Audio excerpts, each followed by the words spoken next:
Bienvenidos amigos, nuestro programa Firesits. Qué bueno tenerlos de regreso. Hoy no nos puede acompañar Zoraida, pero les envía un gran abrazo para todos ustedes. Estamos cerca de celebrar la Navidad y queremos el día de hoy y este programa recordar a Jesús. ¿Qué significa que Jesús haya nacido? ¿Qué significa para mi vida que Jesús haya nacido? ¿Qué significa este tiempo tan especial? Entonces, bienvenidos, feliz Navidad y empezamos con nuestro programa. El primer punto, vamos a leer Juan 8:58. Voy a leer, ciertamente, les aseguro que antes de que Abraham naciera, soy yo. Y esto es algo importante de recordar. Jesucristo no nació cuando fue bebé o cuando María fue concebida por el ángel. No nació, Jesucristo ya existía antes. Y hay algo muy importante. La palabra cuando Jesús dice, antes de que Abraham naciera, yo soy. Eso en hebreo se utiliza la misma palabra cuando Moisés fue a visitarle a Dios en la zarza. Cuando ustedes se acuerdan, cuando Moisés subía en el monte para visitarlo a Dios, para que Dios le dé los mandamientos y le indique la voluntad de Dios. Y cuando al principio, cuando Moisés le preguntó a Dios, bueno Señor, ¿y quién digo? ¿Quién me envió? ¿Cuál es tu nombre? Y Dios le dijo, diles que soy yo, Yahvé o Yahweh, que significa yo soy. ¿Y eso qué quiere decir? Es algo trascendental para nosotros los cristianos. Yo soy significa que nunca tuve tiempo, no soy del pasado ni del futuro, no tengo limitación de tiempo. Yo soy significa que existo en una dimensión donde no hay tiempo, no hay espacio, no hay limitación de espacio y no hay limitación de tiempo. Entonces cuando Jesús dice, yo soy, antes de que Abraham naciera, yo soy, lo que está diciendo es, Jesucristo está diciendo, yo existo desde siempre y lo único que vengo acá es me he engendrado y me he hecho humano para ustedes, ¿no? Entonces, cuando Jesús nació, ya existía Jesús. Ya existía, nadie fue padre ni madre de Jesús. Dios, siendo Dios, la Trinidad, Dios Padre, Dios Hijo y Dios Espíritu Santo, existieron desde siempre. Entonces, cuando Dios le dice a Moisés, dile que les manda Yahvé, o sea, yo soy, lo mismo hace la referencia con Jesús. Antes de que Abraham naciera, yo soy. O sea, Jesucristo y el Espíritu Santo y Dios Padre existieron desde siempre. Ahora, ¿para qué nació Jesucristo? Tengo dos puntos importantes que compartir con ustedes. ¿Para qué nació Jesús? ¿Y para qué estamos celebrando la Navidad? Que por cierto, muchos estudios, y esto ya es una tradición en nuestra cultura cristiana, sabemos que Jesucristo no nació en diciembre. No, posiblemente en septiembre, posiblemente entre el 20 y el 25 de septiembre, por todas las referencias que tenemos. Pero celebramos la Navidad recordando que Jesús nació, sabiendo que no fue en diciembre, sino en septiembre, pero lo celebramos porque es Jesucristo, ¿no? Entonces vamos a hablar qué significa que Jesús haya nacido. Vamos a leer Mateo del 20 al 28. Dice, así como el Hijo del Hombre no vino para que le sirvan, sino para servir y para dar su vida en rescate por muchos. Entonces, primer punto, Jesús vino para servir y para dar su vida en rescate de muchos. ¿Qué quiere decir para servir? Y esto tiene que ver mucho. Nosotros imitamos a Jesús, imitamos al Cristo y queremos ser más como el Cristo. Eso quiere decir que tenemos que ser más como Jesús. ¿Y para qué vino Jesús? Para servir. Y eso involucra necesariamente un sentido de humildad en todos los cristianos. Es decir, que este tiempo que recordamos a Jesús y el nacimiento de Jesús, recordamos este sentido de humildad. Y este sentido de humildad nace necesariamente de saber que nada de lo que tenemos, nuestra vida, todas nuestras posesiones, todo es de Jesucristo, todo es de Dios y Él nos lo ha dado solo para administrarlo, ¿no? Entonces, sabiendo que nada es de nosotros y todo es de Jesucristo, nos coloca en una posición de humildad, de que realmente lo que tenemos y lo que somos es simplemente por la gracia de Jesús, no por nosotros, no somos la última Coca-Cola en el desierto, no lo somos. Somos, y lo que tenemos es a pesar de lo que somos, ¿no? Entonces, la humildad significa entonces reconocer que todo es de Dios, y a partir de eso venimos al mundo a servir, ¿no? Y habíamos hablado ya en una sesión anterior que ser hijo de Dios no significa que tengamos privilegios extras. No.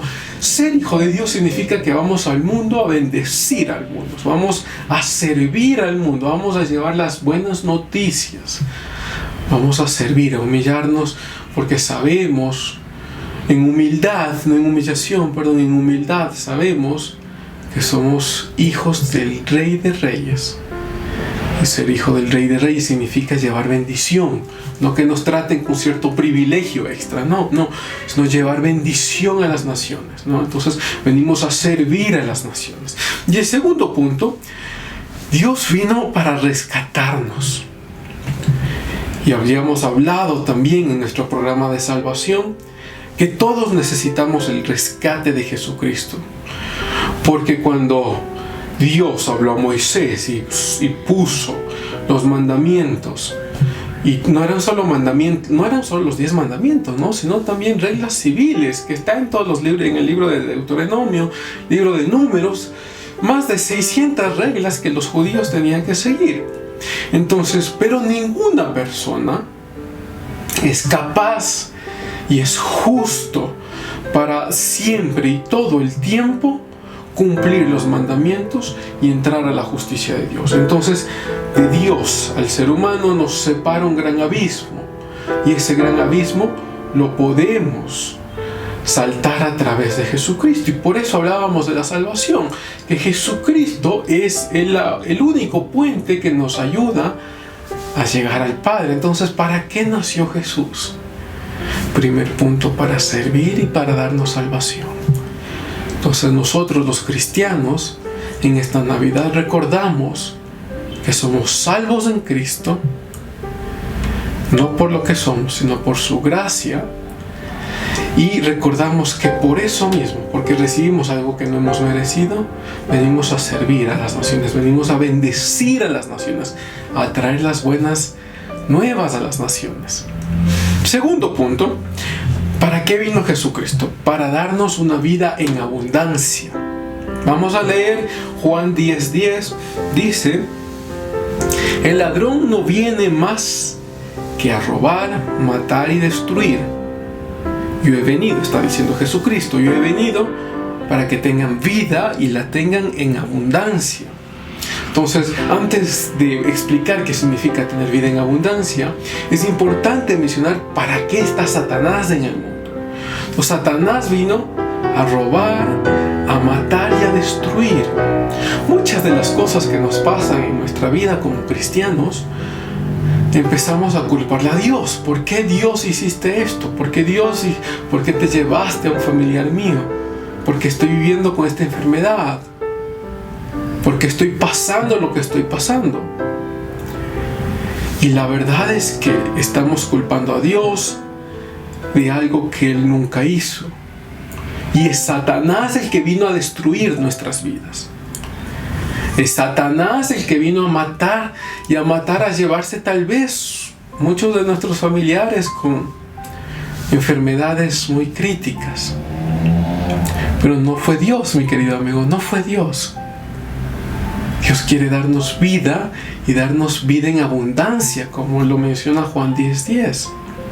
Entonces, ¿qué significa tener esta vida en abundancia? 3 puntos esenciales: paz, salud y finanzas. Vamos a ir con el primer punto, paz, y vamos a leer Filipenses 4:7. Y la paz de Dios, que sobrepasa todo entendimiento, cuidará sus corazones y sus pensamientos en Cristo Jesús. Entonces, cuando reconocemos que Dios es nuestro Salvador y lo buscamos diariamente, el Espíritu Santo nos colma de una paz que no es entendible por el ser humano, a pesar de las tormentas que estemos pasando. Yo recuerdo cuando antes de casarnos con Zoraida, yo estaba orando fuertemente para saber si es que esa era la mujer que Dios quería para mí. Y una noche, la recuerdo muy bien, una noche en mi cuarto de estudio, estaba orando y vino una paz indescriptible. Nunca he sentido una paz tan impresionante. Sentí toda la presencia de Dios que bajó esa noche en mi oración, y sabía que esa era la mujer que Dios quería para mí, que me había preparado y que a mí también me había preparado para ella. Y tomé la decisión y tomamos la decisión de casarnos. Pero es una paz indescriptible, y esa paz solo se puede obtener en el lugar secreto, en la oración, cuando estamos comunicándonos con nuestro papá, cuando estamos comunicándonos con el Rey de Reyes, con el Creador de este universo, cuando estamos comunicándonos con quien nos creó. Estuvimos en su pensamiento antes de la creación de la tierra. Entonces, primer punto, ¿qué significa? Que Dios quiere darnos una vida en abundancia, que quiere que vivamos en paz, que tengamos una vida en paz. Nuestro segundo punto es salud. Dios quiere que vivamos una vida con salud. Y voy a leer 1 Corintios 6:19. ¿Acaso no saben que su cuerpo es templo del Espíritu Santo, quien está en ustedes, y al que han recibido de parte de Dios? Ustedes no son sus propios dueños. Y habíamos justo hablado de esto antes. Todo lo que tenemos, nuestra salud, nuestra casa, todo lo que tenemos es de Dios, incluyendo nuestros cuerpos. Y este cuerpo es templo del Espíritu Santo. Y tenemos, no porque sea pecado o no, pero tenemos que cuidar este templo del Espíritu Santo. Es decir, somos llamados a cuidarlo, a evitar grasas, a evitar cosas que dañan a nuestro cuerpo, y sí, a hacer ejercicio, a cuidarnos, ¿no? Si tenemos que tomar vitaminas o tomar productos necesarios para nuestra salud, tenemos que hacerlo, porque tenemos que cuidar este templo, el templo del Espíritu Santo. Y creo que va más allá de decirle no al alcohol, no a las drogas, no al tabaquismo. Creo que va más allá de eso, sino que cuidarlo, ¿no? Tenemos que salir a caminar, amigos. Tenemos que salir a hacer ejercicios. Otra vez, no es una cuestión de si es pecado o no, sino tenemos que cuidar este templo del Espíritu Santo. Entonces, incluso cuando salimos a hacer ejercicios, uno termina refrescado, y una mente refrescada, y es mucho más fácil que podamos comunicarnos con Dios y con el Espíritu Santo, ¿no? Y voy a leer también Mateo 10:8. Dice: sanen a los enfermos, está hablando Jesucristo, resuciten a los muertos, limpien de su enfermedad a los que tienen lepra, expulsen a los demonios. Lo que ustedes recibieron gratis, denlo gratuitamente. Entonces, nunca fue la voluntad de Dios que tengamos enfermedad, que tengamos muerte. Eso vino por una desobediencia, ¿no? Esta es una desobediencia que se ejemplificó en Adán y Eva, cuando desobedecieron a Dios y la muerte entró en el mundo. Pero eso nunca fue el plan de Dios, nunca fue el plan de Jesús. Jesús quiere darnos una vida en abundancia, quiere darnos salud. Y por eso le está diciendo Jesús a sus discípulos, les está diciendo: sanen enfermos, resuciten muertos, limpien de enfermedad, limpien de la lepra.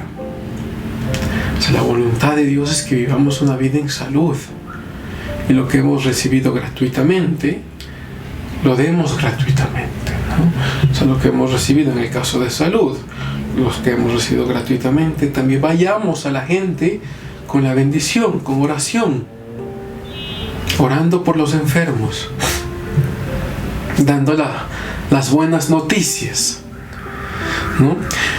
Y tercero, el punto 3, que significa que tengamos una vida en abundancia, son nuestras finanzas. Son nuestras finanzas. El Nuevo Testamento tiene muchísimas referencias a las finanzas. Voy a leer solo un par de finanzas. Filipenses 4:19 dice: así que mi Dios les proveerá de todo lo que necesiten, conforme a las gloriosas riquezas que tiene en Cristo Jesús. Y recordemos a Abraham, cómo fue bendecido como el padre de las naciones, con muchas riquezas. Recordemos a David, bendecido con todo un reinado, ¿no? A Salomón. Entonces sí, Dios nos quiere bendecir en nuestras finanzas, pero debemos aplicar también ciertos principios. Y estos principios tienen que ver con una salud financiera. Primer principio, tenemos que diezmar al lugar donde vayamos. En Miqueas es la única parte en la que Dios dice a sus hijos: pruébenme con el diezmo, ¿no? Entonces Dios está diciendo: pruébenme. Y yo hace alrededor de año y medio, yo le había dicho a Dios: Señor, en mi corazón te doy gracias y te voy a probar.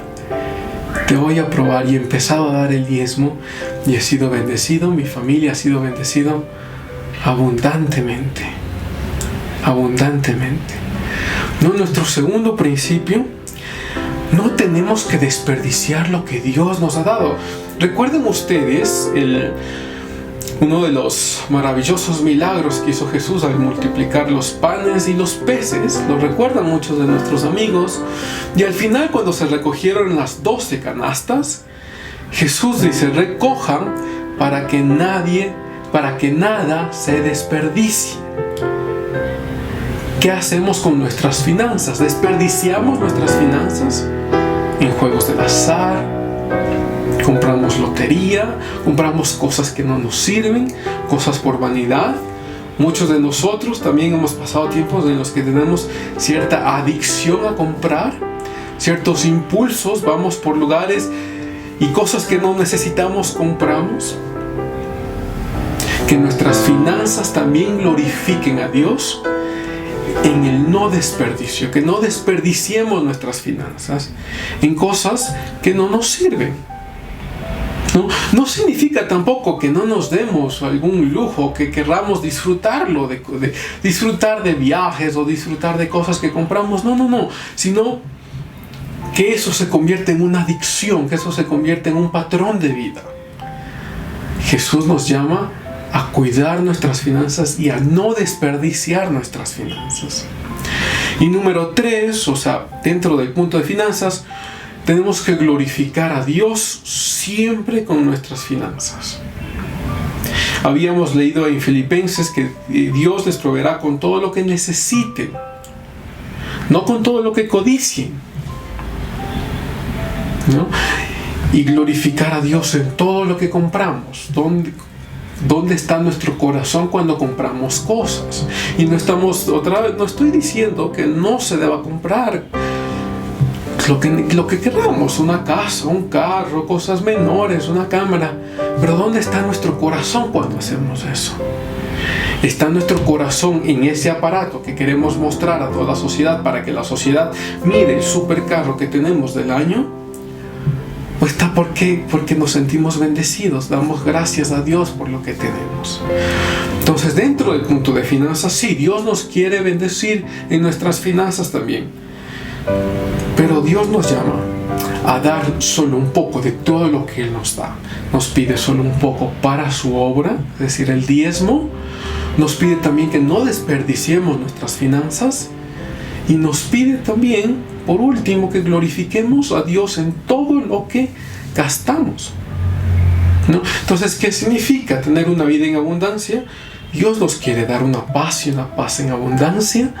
Dios nos quiere ver bien en nuestra salud, nos quiere ver saludables y nos quiere ver financieramente bien. No significa que Dios en algunos casos sí nos bendecirá abundantemente con finanzas. En otros casos no, pero nos va a dar para lo que necesitemos. Y finalmente yo termino con 2 preguntas. ¿Qué significa para mí que Jesucristo haya nacido? Yo recuerdo a mis 15 años cuando yo conocí de Jesús. Lo conocí de una forma un poco crítica. Yo amé a mis abuelitos. Mi abuelito, que yo lo llamaba Papacito, él se enfermó críticamente, le dio pancreatitis, le llevamos a la clínica, esto fue cuando tenía 15 años. Y perfectamente esa noche, cuando los doctores salieron de la operación y nos dijeron a todos que el Señor no pasaba de esta noche. El doctor nos dijo, el Señor no pasa de esta noche.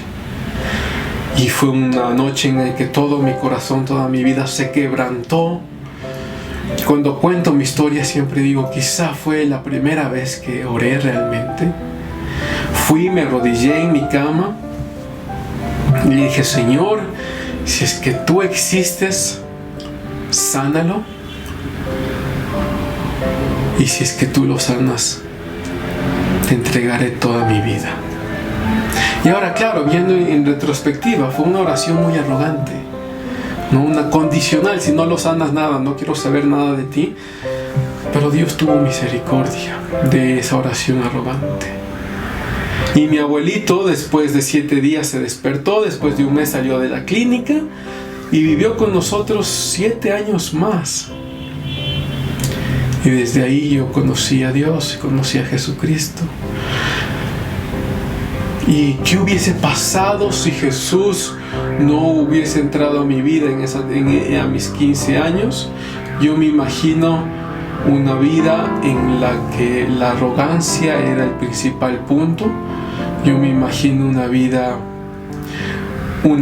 perdida. Quizás sí, viviendo en un país exótico, europeo, o quizá viviendo con muchos lujos y pertenencias, seguramente que sí, pero con una vida perdida, con un corazón perdido. Entonces, ¿qué significa para mí que Dios, que Jesús se haya encarnado y haya nacido? Significa que tengo una vida en abundancia.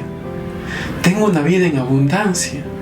Primero porque Dios me dio la salvación, porque tengo paz, salud, porque Dios me está enseñando a cuidar mis finanzas, porque reconozco en mi corazón que he venido como cristiano a servir al mundo, a bendecir al mundo.